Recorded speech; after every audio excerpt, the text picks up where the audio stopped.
తీసుకెళ్ళి మొన్న 3 రోజులు 4 రోజులు బ్యాంకులో వేసా. రాయి నాయన అంటే వాళ్ళు రాశారు. వేస్తే 10 రూపాయలు ఉన్నాయంట. 10 రూపాయలు ఉన్నాయి, పైసలే లేవన్నారు. పైసలే లేవంటే నేనేం చేసిన, ఈ మణికొండలో చాలామంది ఉన్నారు, ఆమెకి పైసలు ఇవ్వాల్సి తీసుకున్న వాళ్ళు మస్తు మంది ఉన్నారు. వాళ్ళు పోలీస్ స్టేషన్కి రావడానికి మరి ఎందుకు జంకుతున్నారో, ఎందుకు భయపడుతున్నారో పరమాత్మకి ఎరుక, మాకు తెలీదు. అయితే అక్కడ 20 మంది దాకా ఉండి, లక్ష్మక్క డబ్బులు ఇస్తారేమో తొందరగా రా అంటే నేను కూడా పోయినా, మా చెల్లెని తీసుకొని పోయినాము. పోతే తలుపేసుకుంటే పిల్లలు తలుపు గుద్దితే బాత్రూంలో పోయి దాంకుంది. బాత్రూంలో దాంకొని అంటది, మాదిగలంజ కొట్లాటకు తీసుకొచ్చిందా మందిని అంటది. నేను పైసలు ఇచ్చేటప్పుడు నేను మాదిగదాన్ని తెలీదా నీకు రెడ్డి అహంకారమా పొగరా? నా కులం పెట్టి దూషించాల్సిన అవసరం నీకేముంది? నేను తర్వాత మేము వచ్చి కంప్లైంట్ ఇచ్చాము.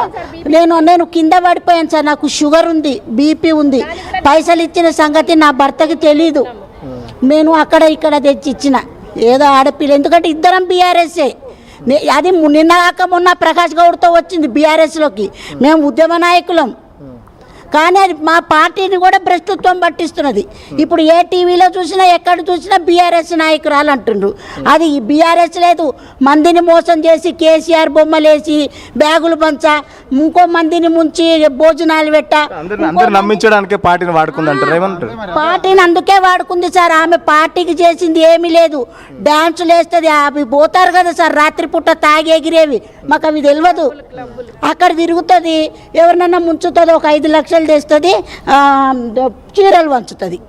ఇంకోళ్ళని ముంచుతుంది, 2 లక్షలు తెస్తుంది, మహిళా ఇది చేస్తుంది, దినోత్సవం డ్యాన్సులు వేస్తుంది.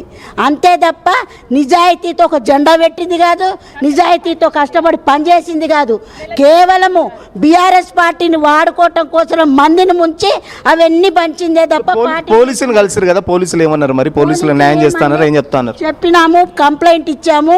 పోలీసులు ఇంతవరకు అయితే తీసుకురాలేదు.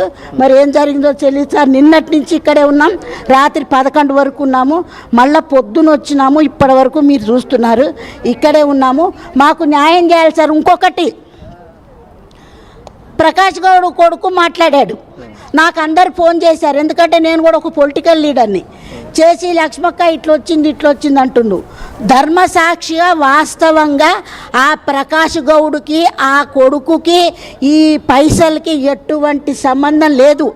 అది పైసలు వీళ్ళందరినీ మోసం చేయటానికి ఆ ప్రకాష్ గౌడ్ అనే వ్యక్తిని, ఎమ్మెల్యే గారిని ముందుకు తెచ్చి ఆ పిల్లగాడి చేత మాట్లాడిస్తే సార్, నువ్వెవరాడి చేత మాట్లాడించటానికి నీకు ఏ సంబంధం? ఎంగేజ్మెంట్ చేసుకుంటే అత్తకి సపోర్ట్ చేసి అత్త అప్పులన్నీ ఈయన మాట్లాడతాడా? వాస్తవం మాట్లాడుకుందాం మనం ఒక ఫ్యామిలీ పరంగా. ఆ అబ్బాయి చేత నువ్వు ఎందుకు మాట్లాడిస్తావు? అప్పు తీసుకుంది నువ్వు, ఆ పిల్లగాడికి ఏం తెలుసు? ఇప్పుడు నువ్వు 4 ఏళ్ళు 5 ఏళ్ల క్రితం చేసిన అప్పులు, 4 ఏళ్ళు 5 ఏళ్ల క్రితం నువ్వు చేసిన అప్పులు నిన్నగాక మొన్న వచ్చిన నీ అల్లుడికి ఎట్లా తెలుస్తాయి? కాదా అవునా? ఇప్పుడు మేము నీ ఇంటికి ఎన్నిసార్లు తిరిగామో, మీరు ఆ సీసీ ఫుటేజ్లు ఉంటాయి కదా బిల్డింగ్లలో ఏవో పెడతారుగా, అవి తీయండి. మేము ఎన్నిసార్లు వెళ్ళామో వాచ్మెన్లను అడగండి, చెబుతారు మేము ఎన్నిసార్లు వెళ్ళామో. కావాలని ఎమ్మెల్యేని వాడుకుంటూ ఆ ఎమ్మెల్యే నాటకం ఆడిస్తుండా, ఆ కొడుకు నాటకం ఆడుతుండ్రా, మమ్మల్ని అందరినీ మోసం చేయడానికి ఏం చేస్తున్నారో తెలియదు. కానీ ఆ ఎమ్మెల్యే కొడుక్కి, ఆ ఎమ్మెల్యే గారికి, మాకు మా అప్పులకి ఎటువంటి సంబంధం లేదు. జనాలని ముంచటానికి మా బీఆర్ఎస్ పార్టీకి కాంగ్రెస్కి చిచ్చు పెట్టి కొట్లాట పెట్టి తమాషా చూడటానికి ఇది చేసే గేమ్ తప్ప వాస్తవంగా అది లంగా, పచ్చి లంగా. అది ఎంత మందిని ముంచిందో. ఇంకొకటి, మేము చవటం కాదు, మీరు నిజాయితీగా దీని గురించి ఎంక్వైరీ చేయాలంటే మణికొండలో అందరినీ అడగండి, ఆమె గురించి చక్కగా చెప్తారు. ఎందుకంటే నేను తెలంగాణ భవన్లో ఇప్పుడు ఆ కొడుకు మాట్లాడుతుండే, ఎమ్మెల్యే కొడుకు, నేను సంవత్సరం క్రితమే బీఆర్ఎస్ భవన్లో చెప్పా మా ఉద్యమ నాయకులు మహిళలకి, చెల్ల పైసలు ఇవ్వాలి, ఇట్లా చేసింది రూపాని చేస్తే నన్ను బెదిరించింది, లక్ష్మక్క అట్టెట్ట చదువుతావని. నేను సబితా ఇంద్రారెడ్డి గారి దృష్టికి తీసుకెళ్ళా, ప్రకాష్ గౌడ్ దృష్టికి తీసుకెళ్ళా. అన్న పైసలు ఇవ్వాలని. మరి ఇప్పుడు నిన్న మొన్న జరిగింది అయితే నువ్వు మాట్లాడితే సింగారము, మేము 4 ఏళ్ల నుంచి లబోదీబో అంటున్నాము, నువ్వు ఇవ్వాలొచ్చి మమ్మల్ని చంపటానికి వచ్చిందని మమ్మల్ని ఎందుకు వాడుకుంటారా నాయన? మీరు చేసుకోవాలనుకుంటే మీరు ఏమైనా చేసుకోండి, డబ్బున్నోళ్ళు మీకు నడుస్తుంది. మాకు ప్రకాష్ గౌడ్కి ఆ పిల్లగాడికి ఏ సంబంధం లేదు. మాకు ఆ రూపారెడ్డి వల్ల ప్రాణహాని ఉంది. ఇప్పుడు నేను చెప్తున్నా వాస్తవం, ఎందుకంటే నా భర్త భయపడుతున్నాడు. ఎందుకంటే పైసలు ఇచ్చిన విషయం ఇన్ని రోజుల నుంచి తెలీదు. నిన్న ఈ టీవీలలో నేను అక్కడ పడిపోవటం అవన్నీ చూసి నా భర్త ఇప్పటికి 10 ఫోన్లు చేశాడు. వాళ్ళు గొప్పవాళ్ళు, వాళ్ళు రెడ్లు, మనం దళితులం, గరీబోళ్ళం. రేపు మన ఇంటి మీదకి వస్తే మనకెవరు సపోర్టు? కాబట్టి రూపారెడ్డి వల్లనే మాకు ప్రాణహాని ఉన్నది. సార్ గతంలో కూడా చాలాసార్లు మేము ఇంటికి వెళ్ళడం కానీ వెళ్ళింది, అప్పుడు మాత్రము దాడి చేయలేదు. మమ్మల్ని గొంతెత్తి ప్రశ్నించి అంత గట్టిగా పోలీస్ స్టేషన్ దాకా మమ్మల్ని తీసుకురాలేదు.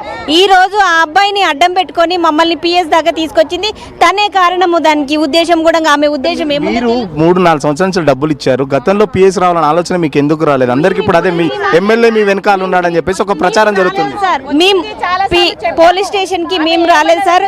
100 మేము ఇంటికి పోతే వాళ్ళు మా మీద దాడి చేసిర్రు. రివర్స్గా ఆ అబ్బాయి చిటికలేసి బెదిరించిండు మమ్మల్ని. డబ్బులు ఇవ్వకపోతే ఏం చేసుకుంటారో చేసుకోపోండి అని చెప్పి అబ్బాయి బెదిరించి రివర్స్ మమ్మల్ని దాడి చేయడము.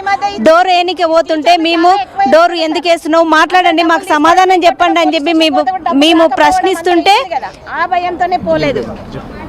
ఈమెది కానివ్వండి, మేము డబ్బులు అడగడానికి పోతుంటే ఆమెనే రిటర్న్ ప్రశ్నించి ఆ అబ్బాయి మమ్మల్ని డబ్బులు ఏమి ఇయ్యము, మీరు మా ఇంటికి ఎందుకు వస్తుర్రు, అట్లా రావద్దు కదా అని చెప్పి ఆయననే గట్టిగా దౌర్జన్యం చేసి మమ్మల్ని రివర్స్ మాట్లాడి డోర్ వేస్తుంటే డోర్ ఎందుకు వేస్తున్నావు, మాట్లాడండి, మాకు సమాధానం చెప్పండి, మేము ఎందుకు వచ్చినామో అడగండి అని చెప్పి మేము రివర్స్గా అడుగుతుంటే వాళ్ళ అబ్బాయే 100కు డైల్ చేసి పోలీసు వాళ్ళని పిలిపించిండు. వాళ్ళు రావడంతోనే మేము రావాల్సి వచ్చింది ఇక్కడ దాకా. సో మొత్తానికి ప్రకాష్ గౌడ్ కొడుకు ఏదో చెప్తుండే అదంతా అవాస్తవం. కేవలం డబ్బులు మాకు ఇవ్వాల్సి వస్తుందని చెప్పేసి రూపారెడ్డి ఇదంతా నాటకం చేస్తుంది. సో రూపారెడ్డి వల్ల మాకు ప్రాణహాని ఉందని చెప్పేసి బాధితులు చెప్తున్నారు. సో బాధితులు చాలామంది ఉన్నారు. ఒక్కొక్కరు 5 లక్షల నుంచి దాదాపు కోట్ల రూపాయలు కూడా ఇచ్చిన పరిస్థితి. రూపారెడ్డి బీఆర్ఎస్ పార్టీని అడ్డం పెట్టుకొని ఇన్ని రోజులుగా మమ్మల్ని బెదిరిస్తుంది. గతంలోనే పోలీస్ స్టేషన్కి రావాలని అనుకున్నా కానీ చాలా సందర్భాల్లో తను బెదిరించింది. డబ్బులు ఇస్తే మీరు బయటికి చెప్తే డబ్బులు ఇవ్వమని చెప్పేసి బెదిరించడంతో మేము చాలా వరకు వెనక్కి తగ్గాం. ఇప్పుడు ఈ ఇష్యూ వచ్చేసరికి ప్రకాష్ గౌడ్కు మాకు ముడిపెడుతున్నారు. అసలు ప్రకాష్ గౌడ్కు మాకు ఎలాంటి సంబంధం లేదు. పైగా సంతోష్ గౌడ్ కూడా మమ్మల్ని ఇష్టం వచ్చినట్టు డబ్బులు అడిగిన సందర్భాల్లో, చాలా ఇష్టం వచ్చిన సందర్భాల్లో కూడా తిట్టాడు. అసలు సంతోష్ గౌడ్కు దీనికి సంబంధం లేదు. సో రూపారెడ్డి వల్ల మాకు ప్రాణహాని ఉంది. పోలీసులు కూడా ఆశ్రయించారు బాధితులు. రూపారెడ్డి దగ్గర ఉన్న డబ్బులన్నీ కలెక్ట్ చేసి మాకు ఇవ్వాలని చెప్పేసి పోలీసులు కూడా కోరుతున్న పరిస్థితి. సో డబ్బులు తీసుకోవడం, చాలా వరకు మోసం చేయడం, పార్టీ సంబంధించిన ప్రోగ్రాం చేయడం, లేకపోతే మహిళలకు సంబంధించి ప్రోగ్రాం చేయడం, లేకపోతే జల్సాలకు పబ్బులకు వెళ్ళే రూపారెడ్డి కోట్ల రూపాయలు వసూలు చేసింది. దళితులము, పేదలం, అక్కడ ఇక్కడ అప్పులు తీసుకొచ్చి లేకపోతే ఇంకొక ₹2 ఎక్కువ వస్తుందని చెప్పేసి ఆశ పెట్టి మా దగ్గర కోట్ల రూపాయలు వసూలు చేసింది. సో ప్రభుత్వం ఇలాంటి వాళ్ళపై కఠిన చర్యలు తీసుకోవాలని చెప్పేసి బాధితులు అయితే కోరుకుంటున్నారు. Right, thanks for the update Suresh. ఒక్కసారిగా ఉద్రిక్త వాతావరణానికి దారి